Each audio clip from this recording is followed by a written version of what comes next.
To begin the surgery, your physician will make an incision in the skin over your hip joint, cutting through the skin, soft tissue, and muscle to access the hip. Once the hip is reached, the ball is dislocated from the socket and removed from the end of the femur with a saw. The socket, or acetabulum, is exposed.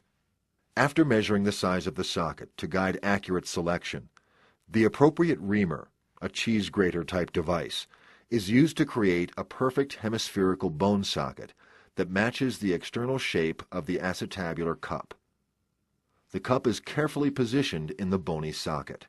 This cup is held in place using a number of methods depending upon surgeon preference and your bone quality. These methods may include bone cement to hold the cup in place.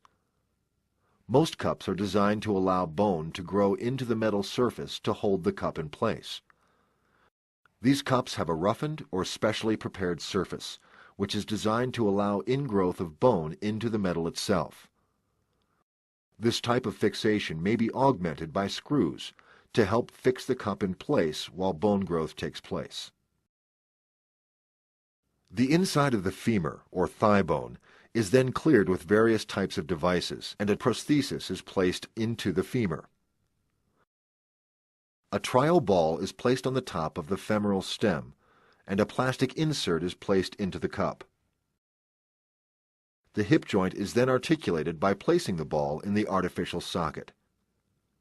The hip is evaluated for the type and amount of motion it has and the stability of the joint.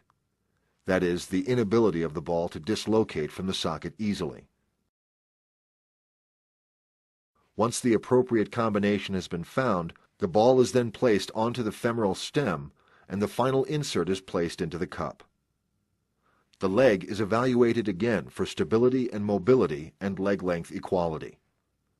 Throughout the operation, numerous measurements and operative considerations are taken to equalize leg lengths. However, the primary goal is to achieve a stable, non-dislocating hip. Prior to final assembly of the total hip, leg lengths are again evaluated. The new implants will replicate your hip joint. Your physician will rinse out debris from the hip joint with sterile fluid and then close the wound in layers with stitches and/or staples. A plastic drain may be placed in your hip and removed later.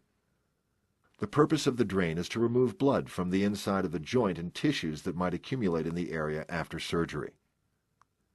When you awaken from surgery, you will be in the recovery room.